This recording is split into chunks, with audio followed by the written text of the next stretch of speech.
Today, there are over 12,000 nuclear warheads on Earth, enough to destroy the planet many times over.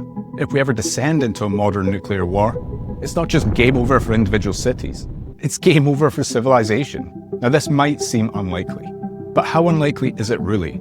Since 1947, the Bulletin of Atomic Scientists have maintained the Doomsday Clock, an annual assessment of how close humanity is to global catastrophe. And each year, the clock is updated based on a scientific assessment of global risks. According to the Doomsday Clock, the closest humanity has ever come to disaster wasn't during the Cold War. It was, well, it's actually today. In 2025, the clock was moved to 89 seconds to midnight, the closest we've ever been to disaster. In justifying the move, the scientists point to the wars in Ukraine and the Middle East, both of which have the potential to spiral out of control into a global conflict, which could turn nuclear.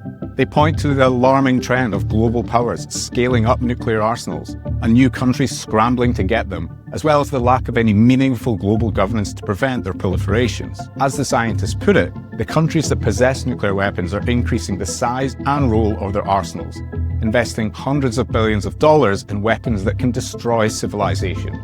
Disturbingly, they also point to an escalating global race to weaponize outer space.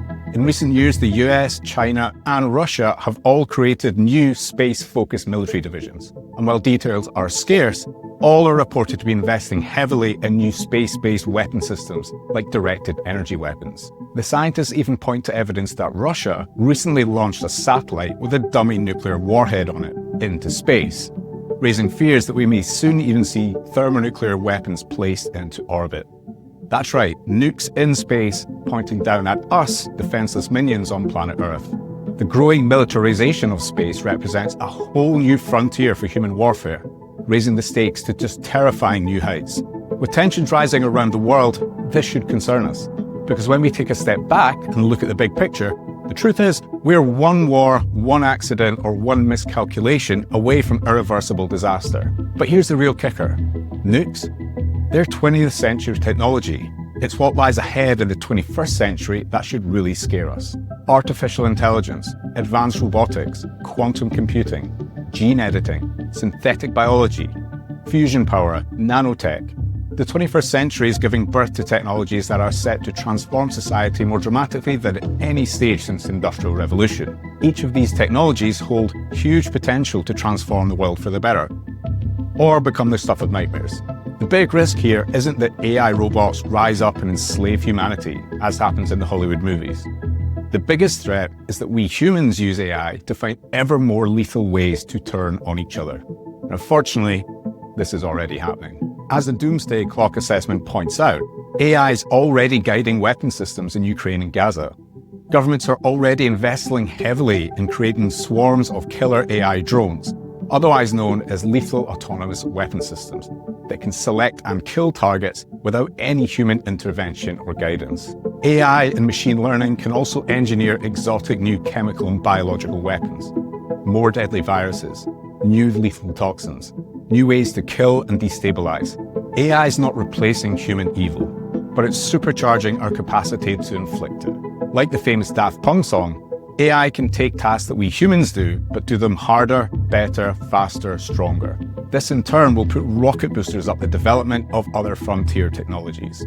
What happens when you mix together advanced AI with nuclear physics, quantum computers, advanced robotics, gene editing? No one knows, but the horrors that cocktail could produce should concern us all. The risk isn't that the machines betray us, it's that we'll betray ourselves. All of this is happening during a period of growing global turbulence and political instability. Superpowers scrambling to stay ahead, old empires falling, new powers rising. No rulebook, no brakes, no emergency stop button. Just a high-stakes game of chicken with a technological time bomb that could blow up in our faces at any minute. As the scientists behind the Doomsday Clock put it, blindly continuing on the current path is a form of madness. Now, the point of this video isn't to terrify people into thinking that Armageddon is just around the corner. Don't get me wrong, the outlook for humanity is not great just now, and it's amazing how many people seem blissfully unaware or just not that bothered by how rapidly we're careering towards catastrophe. The point instead is to highlight that none of this is inevitable. Our dance with self-destruction isn't the result of some natural force that's beyond our control. It's the result of a political, economic, and social system that has been designed by us. We are doing this to ourselves. We're not passengers on a runaway train.